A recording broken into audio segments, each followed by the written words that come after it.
Ladies and gentlemen, welcome to a Tuesday night affair. This is the Division A West Semifinals. It's going to be the Blasting Burros up against the real Ultimate Mosh Pit. This is the number 2 seed facing up against the number 3 seed. And joining me this evening for the first time on my stream is Mr. Mongoose. How you doing, man? Doing great, Murda. Hopefully won't be the last time. Really happy to be here and excited. This is going to be a really good game, I think. It should be outstanding. I got to cast the Blasting Burros last week. A fantastic win. And it was against Adults with Jobs. It took the 2-0. We saw Towers of Doom and Volskaya Foundry. And tonight, for game number 1, we're heading right back to Towers of Doom. So let me move over to some thoughts on today's game. Switch my scene here.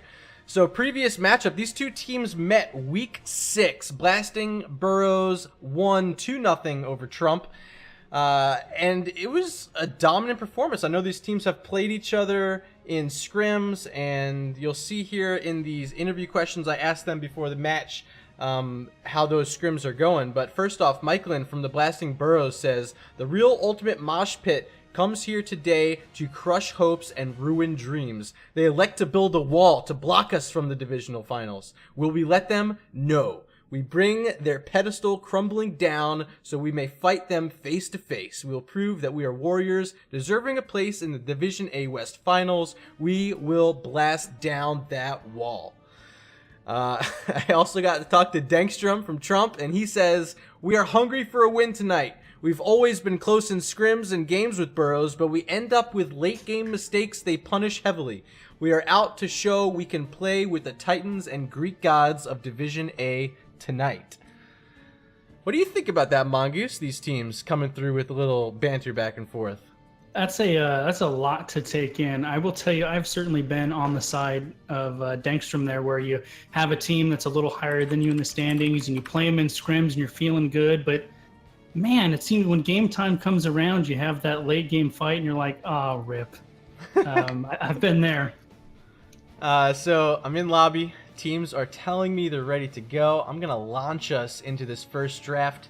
It is going to be Towers of Doom.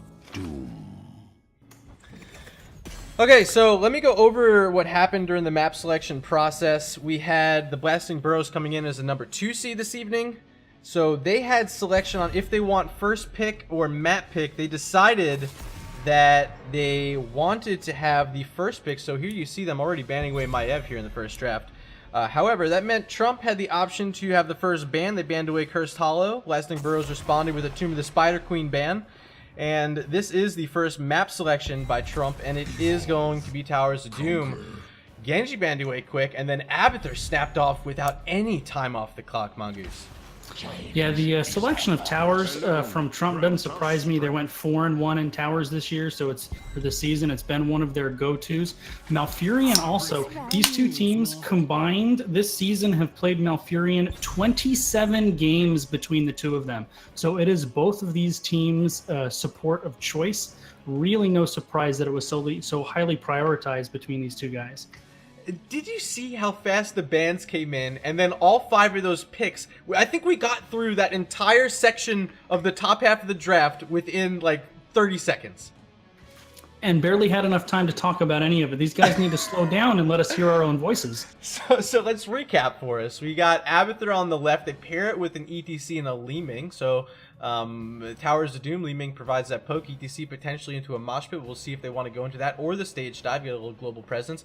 On the right-hand side, they picked Dahaka. Malfurion so fast, and I know, Dahaka being my favorite hero in the game, how versatile he can be getting through these lanes, collecting these altars. So what are your thoughts, Mongoose, on these so far?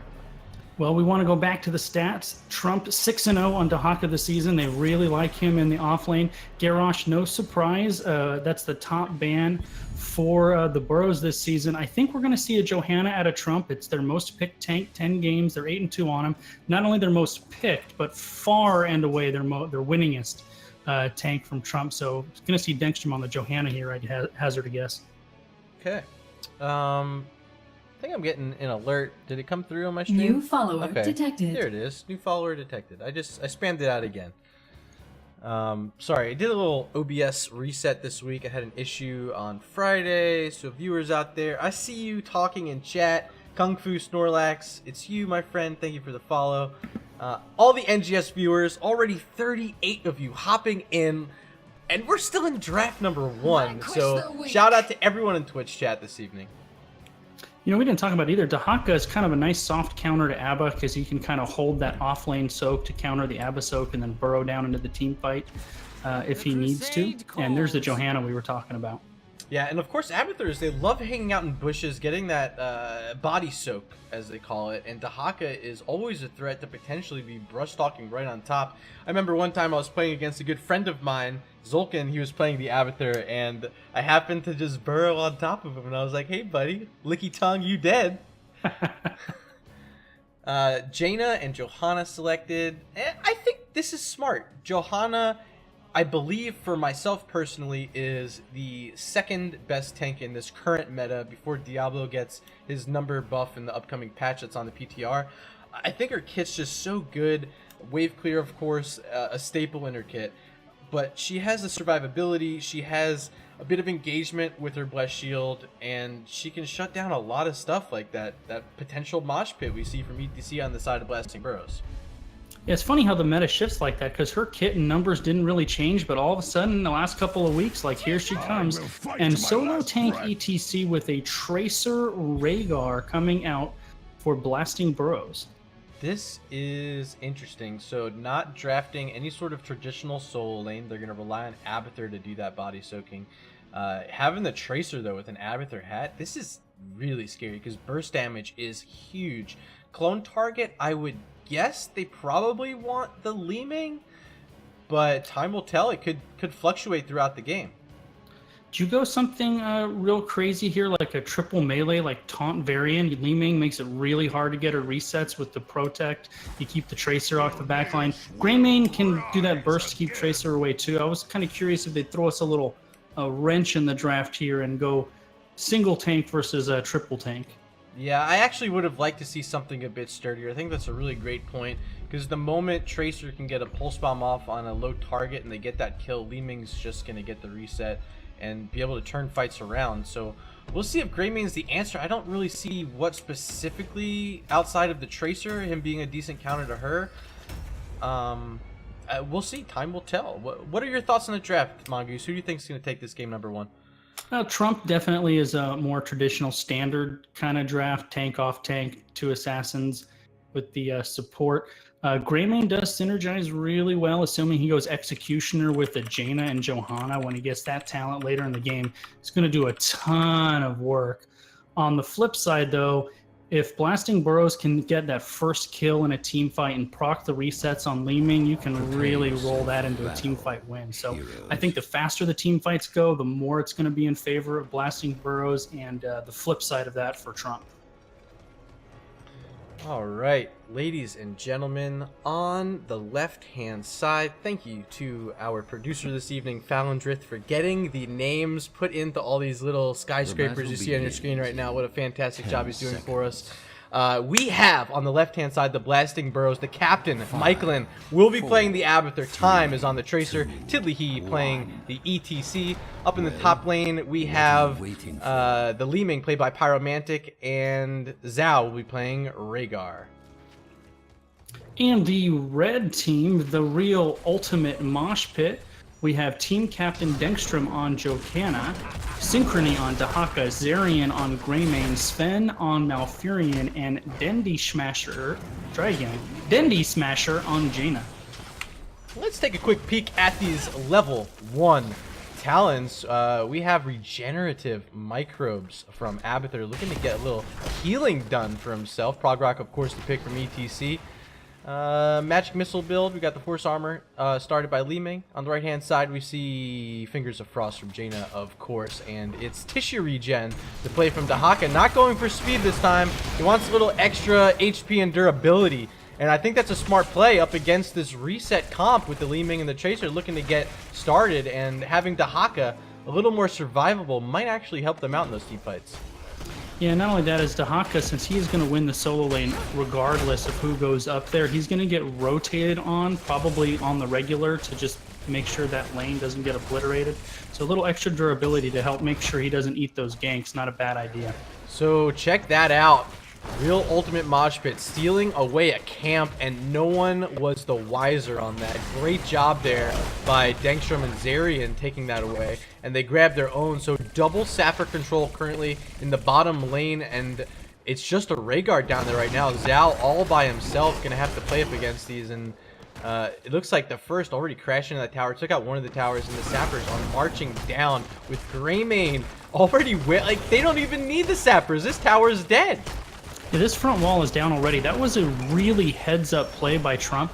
Dahaka knew there were two members of the Burros in the top, and with an Abathur on the map, there just weren't enough bodies to stop Trump from taking both of those camps, and they took advantage. Unfortunately for Trump, they weren't able to get those last set of sappers through, but I mean, the wall's down. They got what they wanted. They didn't want to get too greedy. They made it to level 4 first, and we see Hero Stalker, the play from Dahaka. So again, he's looking to continue that tissue regen type build. And every time he's doing his Dark Swarm on top of Hero, he's going to get extra essence, which keeps him alive for so long in team fights. It was buffed the last time Dahaka got reworked. And look at this. Tracer almost in trouble, but she did get that pulse bomb onto the Jaina, who almost died. Demi Smasher falling very low. Time's going to be able to get away. With that, Abby had a little regeneration from Abathur helping him stay alive. Finally, though, we see a Johanna level 4, and she's going for Sins Exposed. I'd really like to see Trump be aggressive. They want two of these, a body light until level 10 anytime you got an Abathur, so I'd like to see them get aggressive on these camps. They really want to secure 2 of the 3 of these. Yeah, for me, a bit bizarre sending Malfurion top, as now you see jumping right on Greymane and finding first blood of the game as Tracer. 1 on the board for the Blasting Burros, and it's going to be 2 altars on the board because now this bottom is just free for Zal to capture. 8 shots being thrown over at Trump's core. That wall taking some damage already. Yeah, that was really nice execution by Burros. They knew exactly, you know, where everyone was on the map, that they had the numbers advantage, and really piled on top of Greymane. He just had no way of getting out of there, especially with the support in the top lane. Now Synchrony, with an Abahat, a Tracer, and an ETC, really running for trouble. The stun, the face melt's going to be up here in a second. This is going to be close. Tracer going deep and getting the kill in the top lane. Nice rotation by Burros. Overwatch, though. Tracer showing why she's one of those heroes you always have to be ready for. She's able to blink through, had the recall available, was able to dive into those towers, finish off Dahaka, find the kill. But bottom side, look at this. Sappers crashing away, stolen away once again by the real ultimate mosh pit. And this is going to be the first fort of the game as Greymane is getting the last few Worgen swipes in on it. Zarian getting it done. Here's another pulse bomb, this time on Malfurion. No ice block yet spent. He's trying to walk away, but Tracer too much to handle. Tiddly he, though, they're going to counter kill him on the other side. First kill of the game for Trump, and likely getting away here is Leeming. No, this fort's going to pop up. If they're hanging around much longer, they're going to be eating a Trump fort here. That's not a friendly fortification anymore. Ooh, Cocktail almost getting the kill on the Tracer. Not quite enough damage as altars are spawning, and this is actually enormous for Trump right now. They hold that bottom bell tower. 2 altars spawning down here, so the only entry path to get here is either through mid or through where that sapper camp is, so they're cut off a little bit, and they're able now, Trump, to grab this other sapper camp, put some more pressure on that bottom lane, which will keep the members of Blasting Burros that much further away from these altars. And Burros doesn't seem worried by the fact that they really don't have a place to retreat to. They're coming right in on this middle altar. Tiddly he, though, getting very aggressive, and look at this pulse bomb finding Johanna early in the fight, but ETC counter killed again. That's the second time he's been counter killed, and this could also be a Leeming as Greymane is looking for 23 health, able to get away as Pyromantic, but Greymane is going to cost his own life for that. Well, he traded his life for the altar. This phase in the game probably worth it, and Trump going to get 10 shots on the core plus Mercs. Still pushing down that bottom lane. Rhaegar's forced to have to deal with this. Leeming and Tracer being really aggressive on the backside. Sven is going to be in trouble, and Time on the Tracer picks up the kill. Leeming gets the reset, and that is a 2 unanswered kills for the side of Burros there, deep behind enemy lines, and they may get a third. They do get a third. What a play by Pyromantic, able to find the teleport on top. What is that ability called? And it did the damage. The Calamity on the Leeming? Calamity. That's what I'm looking to say. And it was perfect on top of that Jaina for the kill. And as good as it was looking for Trump, boy, that unraveled fast. They're now a full level behind. Heroic abilities are here for Burros. Leeming and Tracer leading the way, fighting behind enemy lines. Special Forces picking up the kills and the objective there. So, Curse of the Casters, we said they were getting 10 shots, only made it out with 5. What a great job by Tracer and Leeming to save the day, at least here in the early portion of the game, getting their team level 10. We do see Mosh Pit. We have the Ultimate Evolution, of course. We see Wave of Force, Ancestral Healing, and Quantum Spike. Level 10 should be here very shortly for Trump. It's getting pretty close with this top camp being gathered, top soak being gathered, and might want to work on this top wall a bit. Yeah, I feel like I owe Trump an apology after inflicting that curse upon them. I was about 10 seconds too early on the call for the 10 shots there. You know, you hate to see it, but it does happen. Now level 10's online, Bless Shield. We have the Isolation. We have Go for the Throat, Twilight Dream, and Water Elemental. The Welly already dropped here on this top 4. Here comes ETC looking for a Mosh Pit. Connects onto one, instantly interrupted by a great Twilight Dream Sven. And the tongue there by Dahaka could lock down Rhaegar. He's dead. It's a double kill for Trump. They're gonna get another 4. And here come the altars yet again, Mongoose. Trump fighting back hard. You're going to see that Welly used. Tracer has been super aggressive on the backline. If she doesn't get the insta-gib on the Jaina, don't be surprised if that Welly is going to be kind of a self-peel for the backside on that Tracer just to keep her away, because she cannot stand in there against the Water Elemental. For me, this match is all Trump right now. They're finding all the map pressure. Their second captured fort of the game. They just now got the boss. They're able to capture yet another one of these altars. They are going to trade here as Tracer. We see Time grabbing the one on the left, but when you have control and they don't over the bell towers, you're taking that advantage slowly and surely. Yeah, when you've got 5 towers to 3, you can trade all game long, especially when you're already up just a little bit on the core health. So here we go, level 13 now reached for the Blasting Burros. Abathur keeping them in this game with the XP soak. And we see a little bit of Locust coming out. We got Mike Check. We have Illusionist, Earth Shield, and Bullet Spray. So Trump being really smart. They look like if Burros takes top, they're going to go ahead and take bottom. So they're waiting for somebody to show in the top lane, and then they're going to go hard. Burros here in a flanking position. ETC getting ready for the engage. No Mosh Pit, still 22 seconds on that cooldown. He is going to power slide onto 3 Sven. Staying in here, drop some roots. Now locked in is ETC. Great Twilight Dream. Quantum Spike thrown on Greymane, and that's enough for the kill. Registered as ETC picking up, but that was all Tracer right there. Time connecting huge with that Pulse Bomb. Everyone now from Trump trying to back up to their tower. They'll be able to get away, but losing Greymane, not having 13s yet, that's, you know, you hate to see it there, Mongoose. Yeah, they were really close to picking up Tiddly He there, but he managed to stay alive in the combination of the Tracer Leeming, and it was a big wave of force that really put Greymane on the back foot before ETC came in for mop-up duty there. So on your screen right now, you see the kills, deaths, and assists, and currently it's Time leading way with 6 of those kills. Another Pulse Bomb connecting on Dahaka. He's got a Burrow for that one. A great tongue on the Tracer. Does she have recall? She does. Able to back up. Single altar spawning in 10 seconds.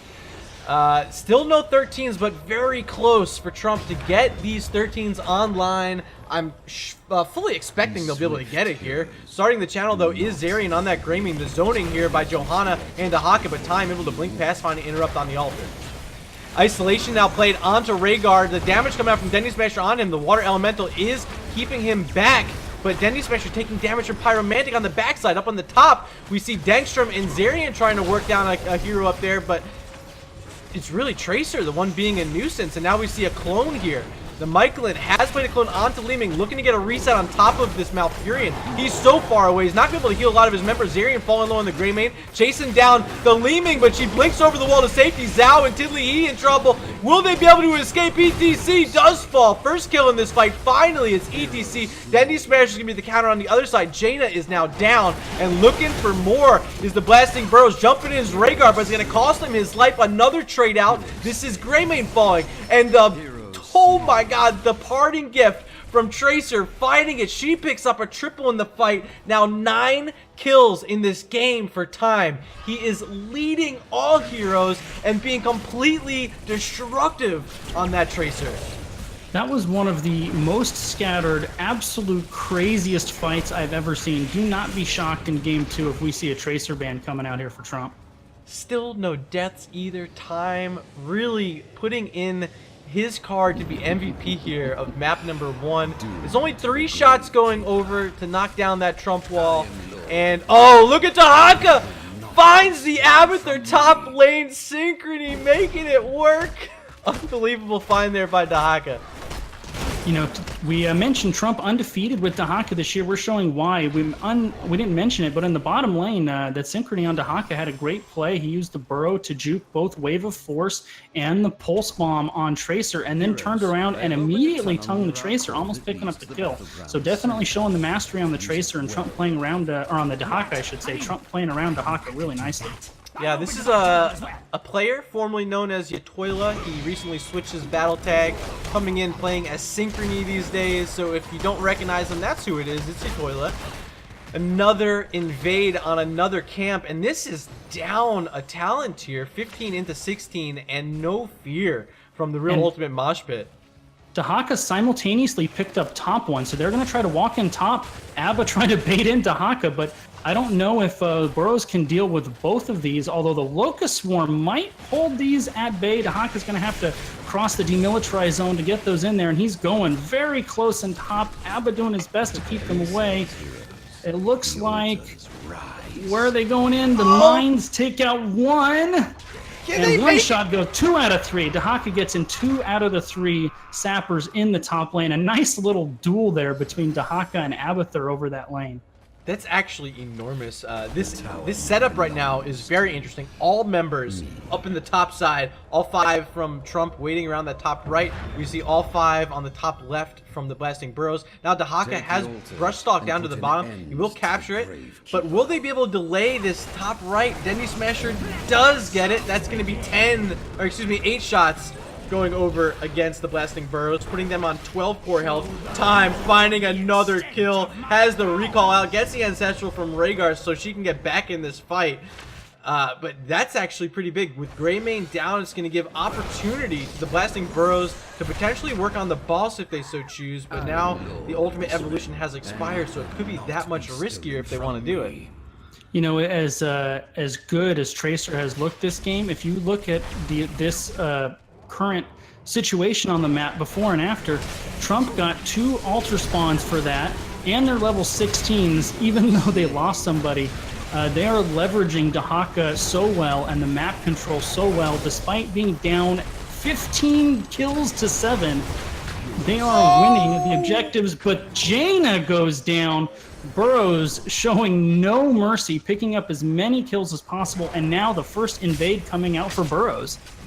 Overall, that whole little skirmish you just saw there, Johanna falling so early, Dahaka had to use his tunneling claws away, so didn't have his burrow down when the pulse bomb hit him. It almost took all his life away. Luckily, he had a little essence to get just enough back to survive, but then standing too close to the wall, taking an orb to the face, it was Jaina dying there at the end of that. And this is now giving the Blasting Burrows opportunity for the first time in the game to take a fort, and it's the bottom side. And we see the next altar where it's going to spawn. It's a single altar down the bot lane.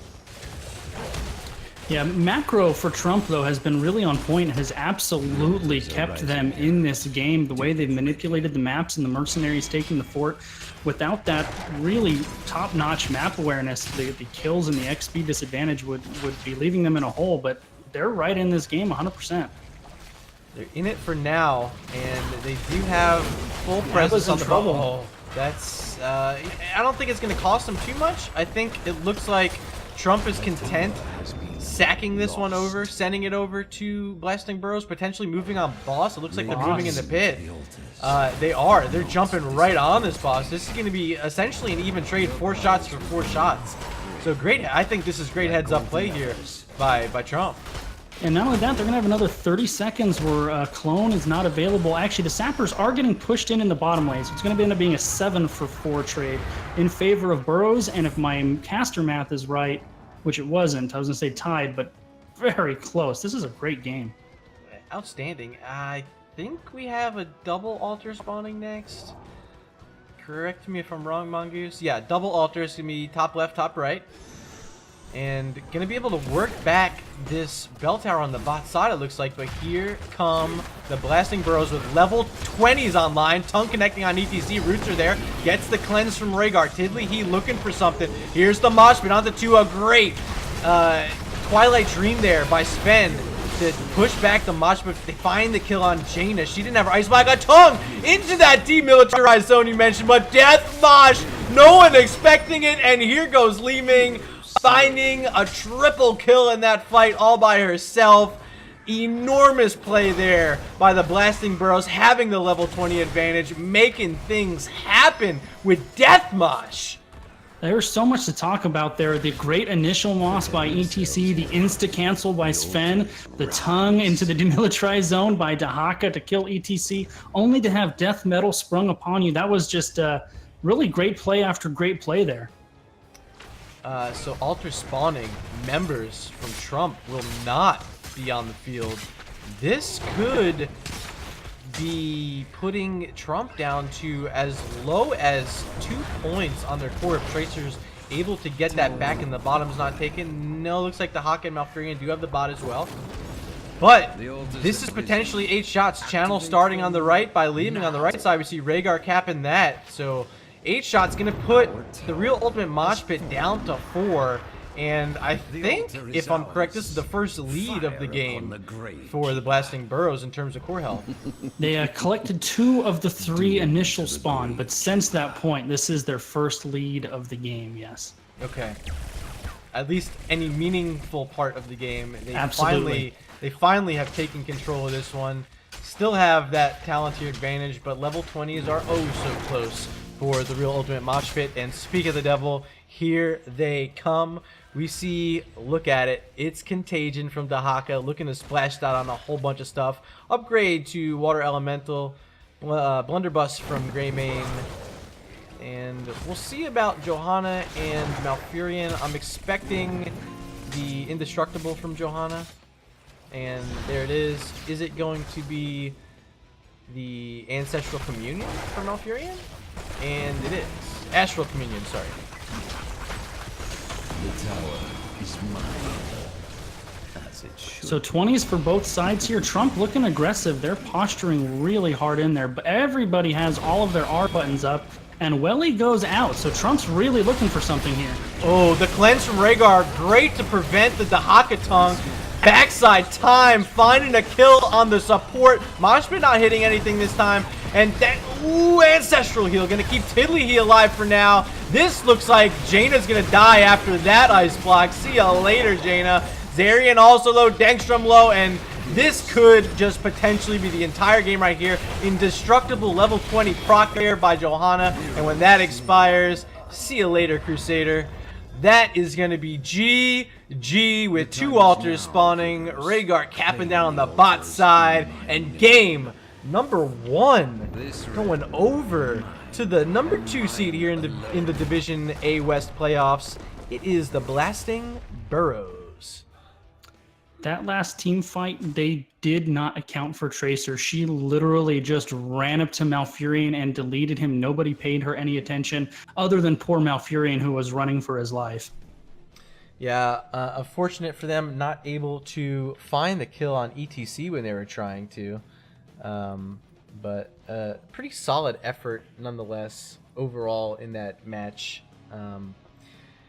They had the lead for so long, but really 23-9, that's the separating factor as we look at this match summary brought to you by Nexus Gaming Series. And yeah, just eventually it's just the kills keeping them out of being able to capture the altars, recontrol map presence. Losing the bell tower on the bot was a huge turning point for Blessing Burros to win the game there.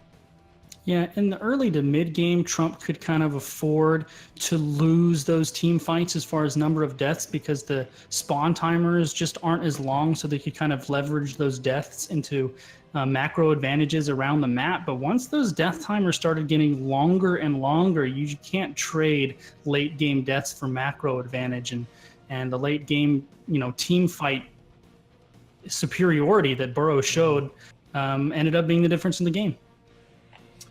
All right, so here's a look at the talents as well if you want to watch this VOD and see what these teams are picking.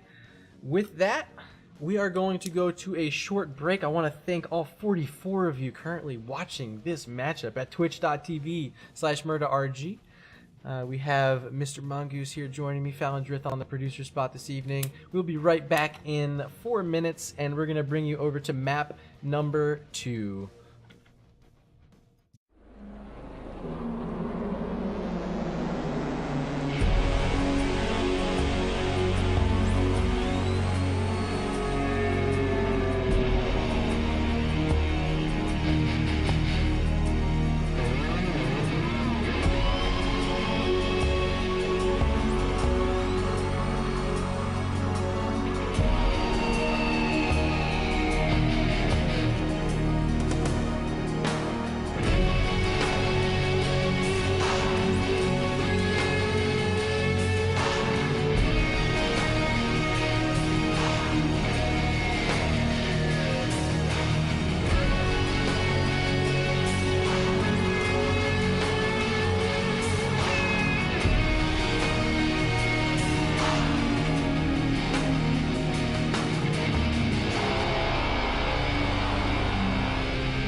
We are back. I'm Murder, your host this evening. Joining me once again is Mongoose on the other side of the desk.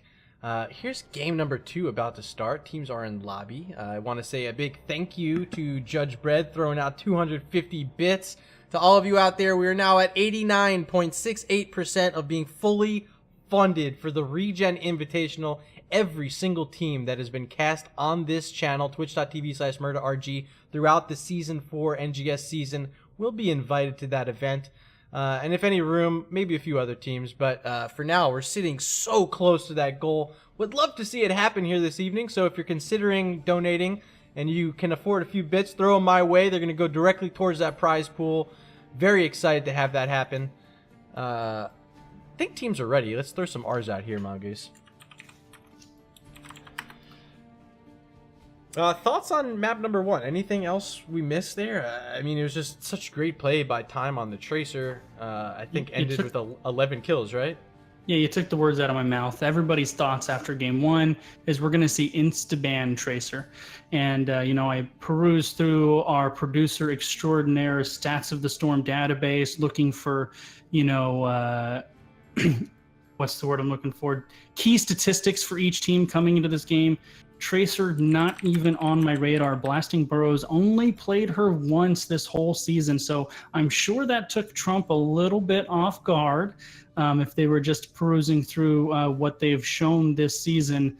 But we're not going to see Tracer again game 2. Speaking of game 2, here we go into the draft. It is Infernal Shrine. So, Real Ultimate Mosh Pit, they lost game 1. They had the option of first pick or map pick. They opted for first pick. And Michaelin from Blasting Burros said, hey, let's bring these guys to Infernal Shrine. So here we are. Will the ban phase, will the first hero selections be equally as fast as game number 1? 30 seconds was all it needed for the first half of the draft in game 1. Well, we know Trump's ban won't take long. Infernal Shrine's being picked by Burros. This is kind of their map especial. 7-1 this season on Infernal Shrines. Not at all surprising. This is where they went to try to clinch their spot in the A West Finals. There is that Tracer ban as you projected, and I think they had to make this happen because it's just so dominant in game number 1. They didn't have a proper answer for it. Greymane wasn't nearly enough to do the job by himself. Maiev banned on the other side by the Blasting Burros. I mean, with the Johanna and a Dahaka, Johanna does a nice job of controlling the front line, but she doesn't really have any hard CC to hold Tracer in place for very long. A tongue is very hard to land on her. And once again, Malfurion prioritized. I told you both teams really love the Malfurion. Both teams actually really like Johanna. A combination of 21 games combined between these two teams on JoJo. So JoJo Sonya coming out for Blasting Burros. Richard Gere coming through with 500 bits. We're now at 94.68%. Ladies and gents, we could possibly make it happen here this evening. Richard Gere says, BitLord stopping by, and hats off literally to you, Richard. Thank you so much. Picks there by Blasting Burros so fast. Johanna and Sonya were snapped in, and here's the Haka once again. They're going to pair it with the Gul'dan. It's really sticking with that Dahaka. That's kind of a staple for them. Despite the loss in game 1, I don't think there's any doubt that Dahaka was a huge factor in that game. Yeah, and that was, you mentioned, they hadn't lost all season with Dahaka. That was their first loss. Will it potentially be 2 losses and a quick 0-2 out of here in the semifinals with the Dahaka? They're hoping that they can make it happen. Dendy Smasher going to play that hero once again. Will he be able to bring his team to victory? And look at this. Tassadar in a semifinal matchup? Paired with an Ariel. That shows me they're bringing out the Hanzo. They are 10-0 undefeated Hanzo Burros this season with the Tassadar Ariel. Tassadar Hanzo kind of early NGS season was like the kind of hot peanut butter and jelly combination, so I would be surprised to see anything but the Hanzo coming out on the backside of that. I see my boys over at Heroes Hearth play this in HGC. Crowan, I think For they only sure. lost the 1 map all season playing Hanzo. And they paired it a few times with Tassadar, and definitely that force wall and the arrow bouncing off of it onto heroes is deadly. A very high execution composition, though. And, I mean, if you're saying that they've had success with it, I guess we can trust that they're able to pull this off. But a very high skill cap type comp, and will they be successful with it if that's the option they want to go? Now, second most tank pick for Trump here is Varian. Varian also does have a shield breaker, so maybe we'll see a Varian. Instead, they go with the Nanoob. Gonna pick, isolate somebody out with the Cocoon, and then the Kerrigan last pick, followed by Vala instead of the Hanzo. Very interesting. Would not have seen the Vala coming. Time right now just flexing those DPS muscles right now. Yeah, moving into a Vala, that's actually pretty interesting here. Tassadar, I think, is our hero to watch because he's going to be able to get extra minions killed in the pit, the skeletal defenders. Of course, he is going to be able to give the shielding and a little health regen over to Vala, but is which ult? I guess we're not getting Force Wall. I guess it has to be the other one. The Archon. Yeah. I mean, maybe. I don't know if you saw the little banter in the chat. That was another thing Burrow had done. 5 times this season, they last picked Kerrigan and went undefeated every time. So there was some kind of funny chat between the players. Which team is this that's picking? Who's doing that? Between the two teams when Trump busted out the last pick Kerrigan. So who do you think is going to win? You can shout at us on Twitter using hashtag NGSHots. I'm going to be looking for it. You might get your tweet featured on stream here during match number 2. Give us your thoughts, chat. If you think it's going to be the Blasting Burros, hashtag BB in chat. If you think it's going to be the Real Ultimate Mosh Pit, hashtag Trump. But here we go. It's game number 2 with the Blasting Burros winning game number 1 on the left-hand side. We have those Blasting Burros. Michael and the captain going to play Sonya Pyromantic on Tassadar. Zal, the healer, on the Ariel. Time so good in game number 1 on Tracer. This time playing the Vala, and Tiddly He, the tank, on Johanna. And in the red trunks, the Real Ultimate Mosh Pit, Dankstrom on Anubarak, Sychrony back on the Dahaka, Zarian on the last pick Kerrigan, Dendi Smasher on Gul'dan, and Sven back on Malfurion. Happy he won't be running from Tracer in game 2. Yeah, we do have a pause, unfortunately. I'm going to switch us over to our camera view for now, just so, okay, we're good. Okay, we're good. R's from both teams. All right, I'm going to count us back in. Guess we don't really need that because pause break. Oh, it's hitting the print screen button. I got a couple screenshots of this for later. Just in case. Okay, here we are in game number 1, though, and let's take a look at these level 1 talents. Warpaint for Sonya, of course. Laws of Hope from Johanna. Nothing too crazy. Hot Pursuit from Vala. We have the Psion Fusion build here from Tassadar. He's going to be looking to get a little split pressure, get down some minions, increase that Psionic Storm damage. Tissue Regen again from Dendi Smasher on Dahaka, and of course Sharpen Blades from Kerrigan, and Echoed Corruption from Gul'dan. Key to this game is going to be the synergy between the diving Anubarak and the diving Kerrigan. If they can get on the same page there and get a deletion, that's going to be huge. So it looks like they actually switched. Dendi Smasher playing Gul'dan, not the Dahaka this time. Am I wrong? No, Dendi Smasher was, let's see, who did they switch? I thought he played the Dahaka game 1. I could be a... No, it was Synchrony on the Dahaka. Okay, so look at me. I'm crazy. I was saying Dendi Smasher the whole time. It was actually... Dendi Smasher was on the Jaina in game 1, I believe. Okay. Alright. So, just caster being a caster. You know. I'm not perfect. Tassadar already at 100 stacks. Pretty decent. Working through that level 1 quest very quickly with the double soaking lanes here, mid and bot. Vala so far staying alive with heals from Ariel. There's another great heal by Zhao, keeping herself alive. Dankstrom has to back up, falling pretty low. Time hyper aggressive on the flank there, really confident in Pyromaniac on the Tassadar. Yeah, when you have shields, and look at this Gul'dan, he's going down. There's no way he gets out of this.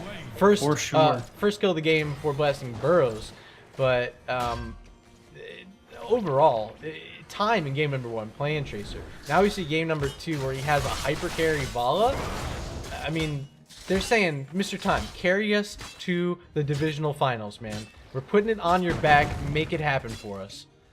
You know, anytime you got a Kerrigan like that, they just missed the pick on the Ariel. But if you miss the pick when you have a Kerrigan comp, it's so much of your eggs are in that initial basket of initiation. If you don't get it, it definitely puts you on your heels a little bit. Camps starting to be worked on here by Blasting Burros. Times out Pyromantic on that left side Cosmic Camp. Bottom side, though, we do see Kerrigan trying to work on one by herself. Supposed to be able to get that before rotation comes out from Tastadar. If he uses Oracle, he might be able to spot her, but for now, not going to use it. Here comes a little support. He did just use it a couple seconds ago, so I think it was on cooldown. He used it right when they were on there. So a little trade of camps. One through the mid for Blasting Burros. One through the bot here for Trump. And Trump's going to work on their own Cosmic Camp there with all 4 members.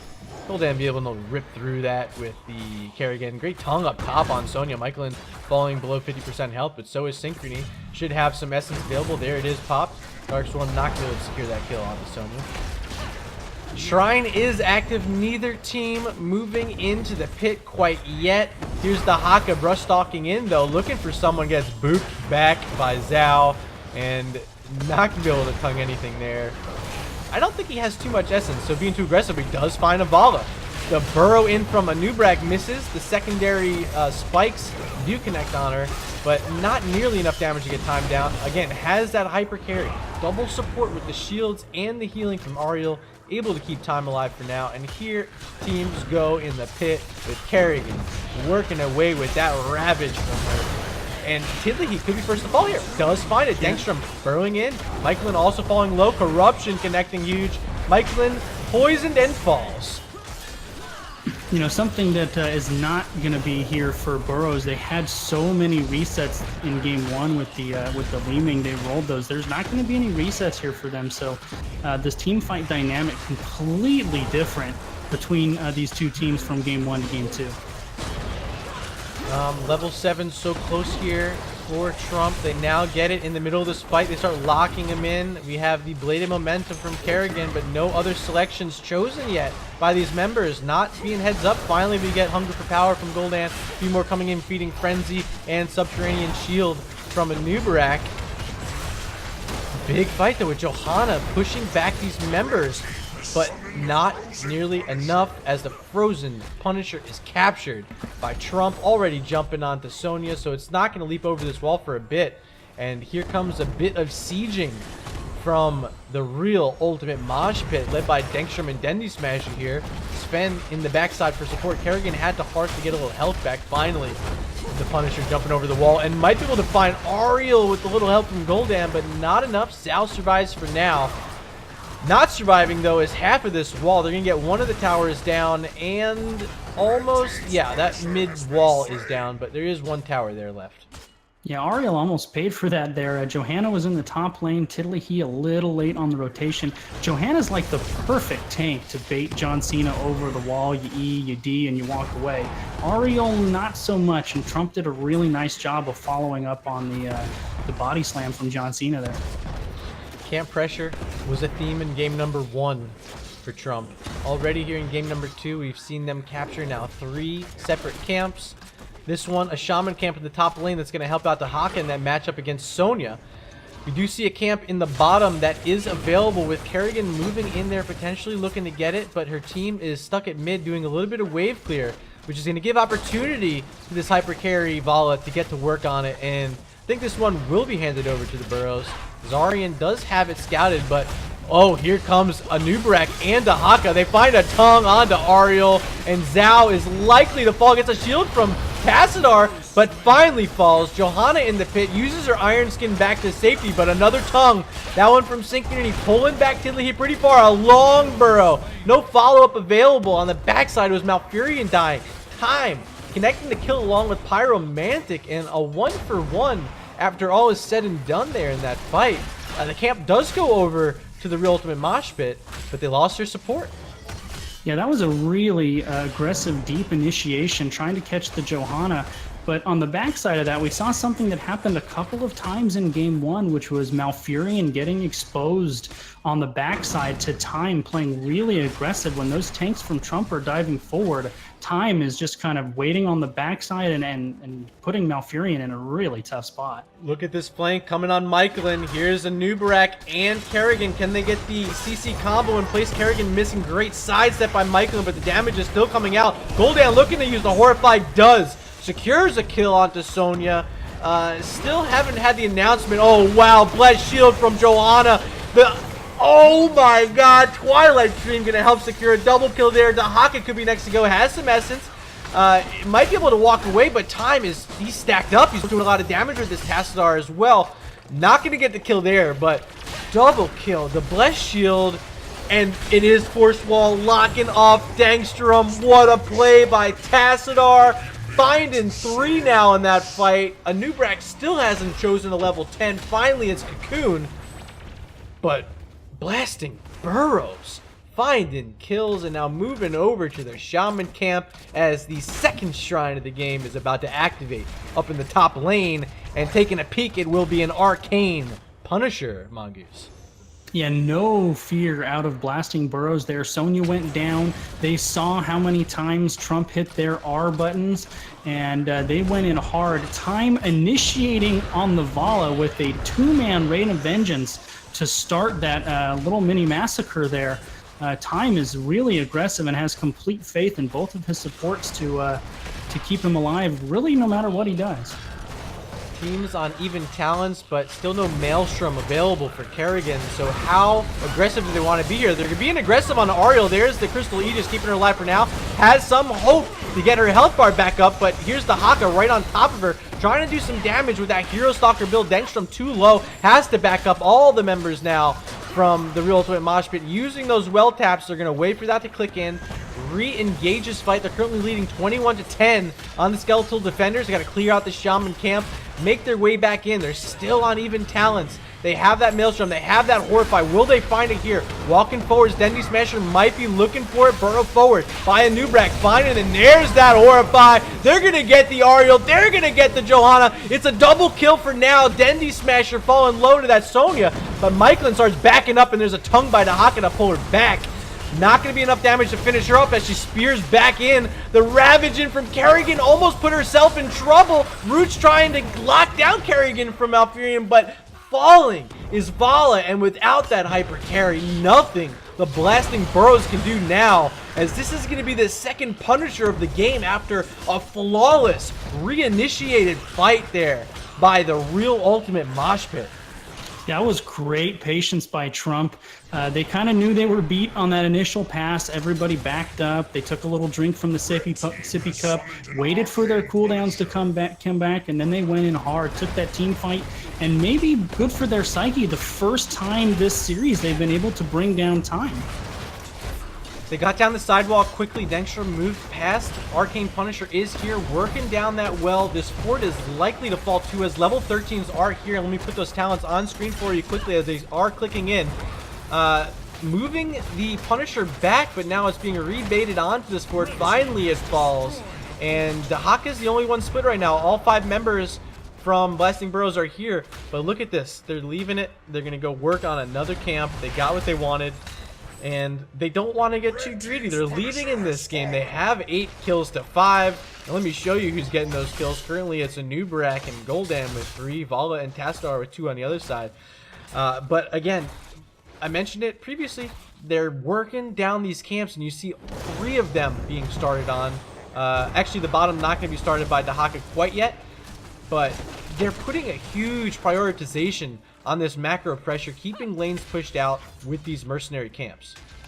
And you can see, watching the style that Trump plays with, the macro style, the pressure and prioritization on the merc camps, you can see why they have such a good record with Dahaka, because they leverage him so well.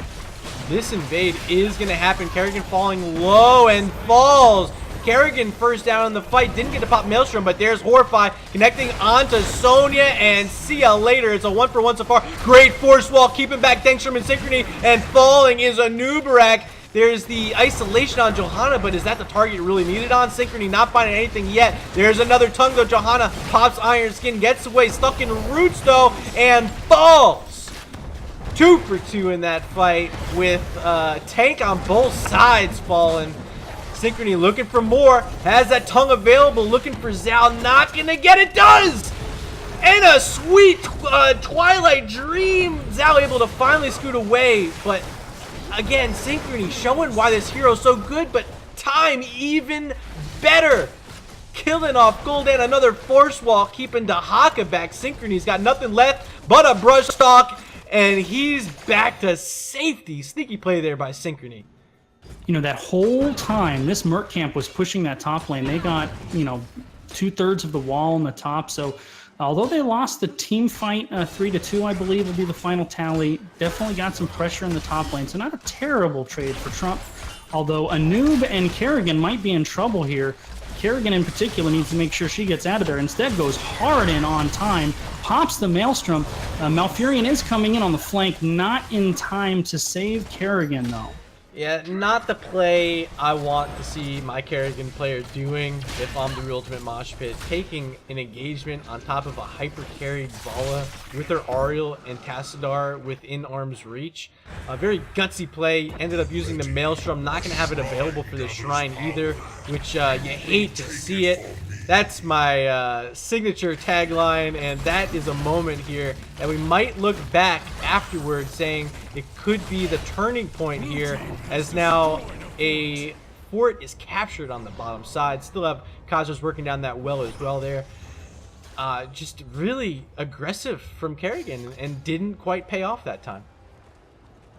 Yeah, this game actually is kind of has a very similar feel to game 1. Trump kind of winning the to mid game, and as the game goes later, it seems like Blasting Burros gets a little momentum, a late game team fight, and now they're not down anymore. They're completely even in this game, and that's very similar to how game 1 went.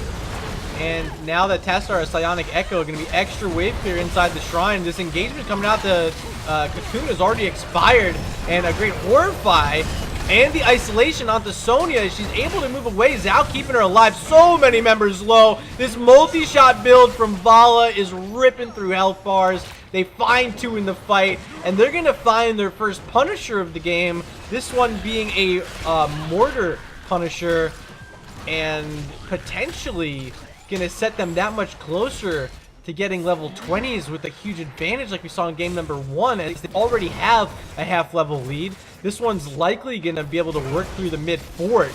Michaelin looking, he's so close, he spears in. Force wall again, Tassadar doing his thing, finding Dahaka for now, booping him into the wall as Ariel.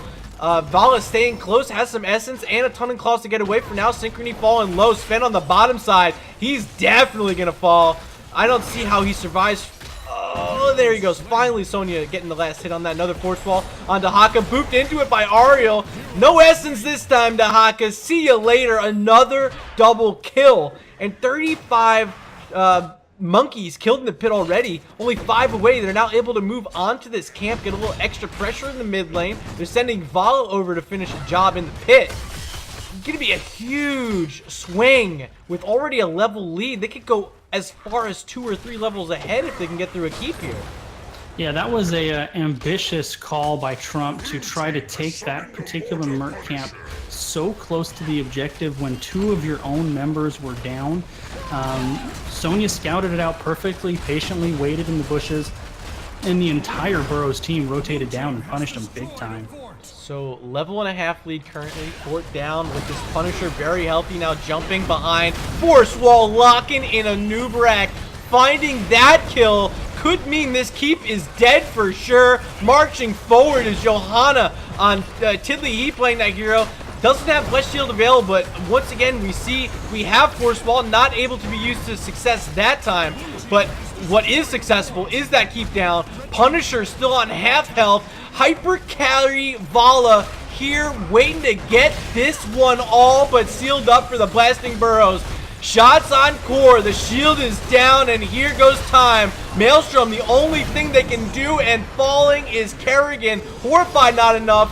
There's an a Twilight Dream by Malfurion, and see you later. Game over. Blasting Burros, your first team to move through to the semifinals from to the finals of Division A West. Outstanding there in the second half of map number 2. Mongoose, what did we just see happen? I just said it a few minutes ago. Those game 1 and game 2, so similar in the course of the game. It was Trump early, Trump mid, and all blasting Burros late. And if you've been watching NGS playoffs this season, we've had a number 1 seed go down. We've had 2 number 2 seeds go down. Well, Div A West is the exception. It is all chalk now. And Blasting Burros will be playing the winner of Friday's matchup between Team Freelo and Tilted Miners. If Team Freelo wins, it'll be the number 1 and number 2 seeds in the Div A West finals, the only teams in Div A West who haven't been dominated yet this season. So I want to quickly go back. I talked about this pregame, our keys to the game. And I want you to look back at what Dengstrom said. He said, we've always been close in scrims and games with Burros, but we end up with late game mistakes they punish heavily. And ladies and gents, that was exactly what we ended up seeing here in this matchup this evening, with both games, the late games, being handed over convincingly to the Blasting Burros. They take it in 2. They're heading on to the Division A West Finals. Let me see if I can get Michaelin in for a quick interview, and we'll get this evening all wrapped up. Yeah, Dengstrom was spot on with his analysis of how this series could go. Clearly these teams know each other very well, and that's what makes a truly great team, is when they take those late game mistakes and they absolutely punish you for them and get absolutely the max value out of those advantages when they create them. So trying to get Michaelin in. Let me actually move us to lobby number 1 really quick, guys. Alright, so here we are in lobby 1. We'll see if Michaelin makes his way over. I'll try to message him in-game as well. NGS, lobby 1. Interview. See if he wants to come. If not, we could talk a bit about this game. Oh, there he is. Hello? Michaelin is now joining us, the captain of the Blasting Burros, our first finalist for the Division A West side of these NGS Season 4 brackets. How does it feel right now, Michaelin? Oh, it feels awesome. Fantastic match to the Real Ultimate Mosh Pit. They played very well. Gave us a hell of a match, and I'm excited to go into finals and see who we play next. So we were talking about it. It looks like it's going to be Freelo, or what was the other one? Freelo or there you go, Tilted Miners. Tilted Miners, and it's really been Freelo all season. We'll talk about that in a minute. First, let's talk about map number 1, Towers of Doom. You guys are actually losing that map for quite some time, as we saw the pressure that the Hockey was able to put around the map. They captured plenty of forts, bottom side a couple times, top side at least one time. What was the strategy getting back in that game? Of course, we know Towers of Doom, one of those maps you're never out of, but how did you guys specifically try handling that? Yeah, we were definitely down in shots most of the game. I think we were ahead in XP, so that's what really kept us going, we just knew we could hit our big spikes before they did and take those fights that could turn the game. Really, Abathu was a huge part of that map. You can lose the early game pretty hard on that map, but he has a ton of comeback potential with his double soaking, with his locust that can slowly take back fortifications, and you can just slowly kind of retake and control the map there, and that's kind of what we showed, I think. Yeah, absolutely. Quick segue here, or switch off. Huge thank you again, Judge Bread, 250 bits. We are now 97.18% of being fully funded. That's only less than $3 away from having the whole thing done. Thank you again, Judge Bread. Abather, yeah, I think you're right. Kept you in the game, was actually able to help get back that top like you mentioned. A few times had the ultimate evolution that just swung fights with the Leeming. Was this always the plan to have the Leeming be the target, or were you thinking possibly a Rhaegar, possibly an ETC, possibly a Tracer? Like a few options I thought were available there. It's definitely situational. Like, for example, if we really need the peel or the healers, we can definitely double the tanker support. But Leeming just fits so well into that comp. Like, she's both an excellent clone target just because she has such a good base kit, but also because we had the Tracer. Like, a single kill just completely swung those fights because we basically had double Leeming with all the resets. Like, one kill basically meant we could wipe their entire team. Yeah, so I really did think the Leeming clone was valuable there.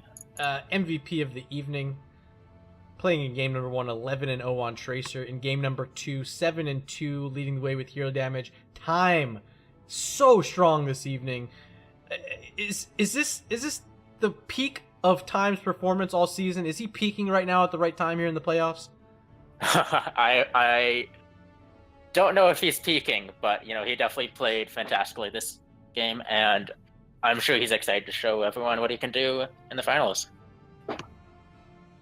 Before we leave game 1, Mongoose, anything to add there?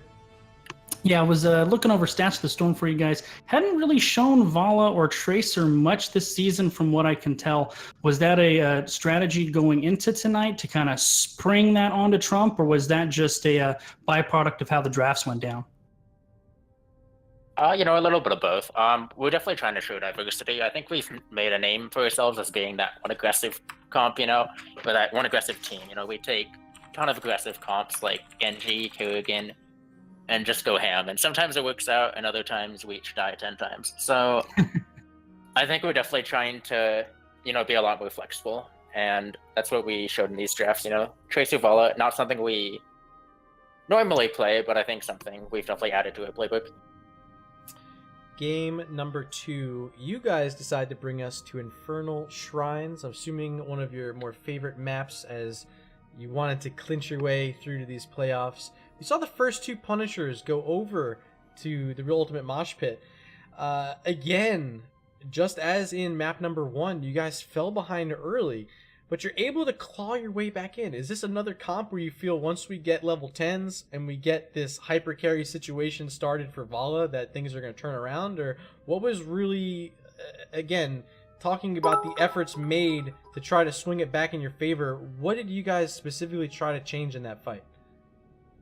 It is a little bit of both. On one hand, I do believe they had an earlier game comp than us because Kerrigan just spikes so hard in the early game when you can get these kills, and I definitely think we needed to scale a little harder, especially once our supports got some of their tools to keep the Vala alive, but also we just kind of, understood how a team fight was supposed to go down later in the game, and I think we just executed it better and better every fight, and I'm really happy about that. Quick thank you, Axon56, for those bits. Tassadar, played by Pyromantic. The Force walls were so good. And we're sitting here in the draft lobby. We're like, is it going to be Archon? Is it going to be Force Wall? Like, didn't really know which way you'd want to go. But now, looking back, having the Force Wall, having the Aerial Whip and stun into the Force Wall, such a huge tool. And honestly, played very well. Really, Tassadar set up a majority of those kills for Vala. Just outstanding play by Pyromantic. Is this a hero he's had opportunity to play often throughout the season? Or is this, again, kind of pulling back some of those strats and bringing them out when it counts here in the playoffs? Tass has not been Pyromantic's favorite, honestly. Like, we've worked on Tass a ton this whole season. He's expressed how much he doesn't enjoy playing Tass, and we've had some, struggles playing it. But, I'm really happy with how much time he put into it. He really, put in that elbow grease and added Tass to his playbook, even though it wasn't, a natural fit, per se. So huge shout-outs to Pyromantic for showing up with a fantastic Tass. As for the ult choices, we were also kind of undecided initially. We really wanted Oricon for the damage, just because we had double support, and we were worried we wouldn't have, that consistent damage. But, on the other hand, Force Walls are so good with the Aerial Whip for getting those picks. And, in the end, we realized who we were playing against. We were playing against the team named Trump, so let's build a wall. Yeah, Cast pointed that out too. They said, "Who would have known Wall down Trump?" The wall backfired this time, Trump. Anything to add game number 2, Mongoose? No, man, that was a really entertaining set, and even though it's a 2-0, those are really fun games to watch. A little bit of a contrast in styles, I think, is always interesting to see. You guys were so aggressive and more decisive in your team fights, and you could see, Trump prioritizing the macro a little bit. I like watching those kind of contrast in styles and seeing how the teams adjust to one another. So really great set. All right, so before we let you go, Michaelin, as you know, I want to give you opportunity to give some shout-outs. The floor is yours, my friend. All right, huge shout-outs to everyone who helped cast this. I look forward to watching the VODs, and I'm sure it was fantastic. Huge shout-outs to Twitch chat and everyone who watched. Shout-outs to TMG. Shout-outs to my entire team who really showed up today. Shout-outs to Jenny and everyone who supports us through these. And yeah, that's about it. Twitch chat, you guys were amazing tonight. I think we peaked around 54 viewers or so. Huge support again for these Blasting Burros. Last week I think we had 82. So you guys are a very popular team here in NGS, whether you know it or not, Michaelin. Thank you again, Mongoose, for joining me this evening on the desk. What a great job you do bringing those stats in. Any final words from you? Any shout outs, or tell these guys where they can find you? Yeah, a couple shout outs. First one, Falindrith, the producer. Huge ups to him. He's behind the scenes doing all the observing and cartography stuff. It is really good to have him back there. Our NGS pro team here. Both teams playing great. The NGS community in general is just so good, so supportive. The viewer counts, the players. And if you want to find more of me, twitch.tv/mongoose_22 or Twitter mongoose__22, 2 underscores. You took the words out of my mouth. Falindrith, what an excellent job this evening. Unmute that mic and tell these guys where they can find you, Falindrith. Thanks, guys. I'm a little bit on a streaming hiatus this summer, but you can find my Twitch at twitch.tv/Falindrith, and also you can find me on Twitter, also at Falindrith. You're welcome also to ask me anytime how to get that Stats to the Storm app that Mongoose has been using working. I am happy to help anyone get that all set up and good to go. It is a tremendous tool. I can't imagine the amount of development hours that went into making that happen. I know everyone who's a caster, everyone who works with the stats is very thankful to have you around. So tremendous job there, and tremendous job tonight with the observing and helping out with the cartography stuff. Excellent job getting those names populated, helping me out, man. Appreciate that. Yeah, no, thank you for hosting. So I'm Murda. If you want to see me cast some more NGS playoff action this week, you can find me on Thursday, June 7th, 2018, that's this Thursday, at 6 p.m. Pacific, 9 p.m. Eastern, as I host the Division B semifinal between the One Tricks and Heroes of the United States. I'll be having that co-casted by the lovely Cat Peach. Stop in, see us do our thing. But for now, joining me at the desk was Mongoose, Falindrith on the Observer, and the interview, Mr. Michaelin. Now moving on to the finals of Division A West. Congratulations to the Blasting Burros. Ladies and gents, that's all we have for this evening. And until next time, you guys be good.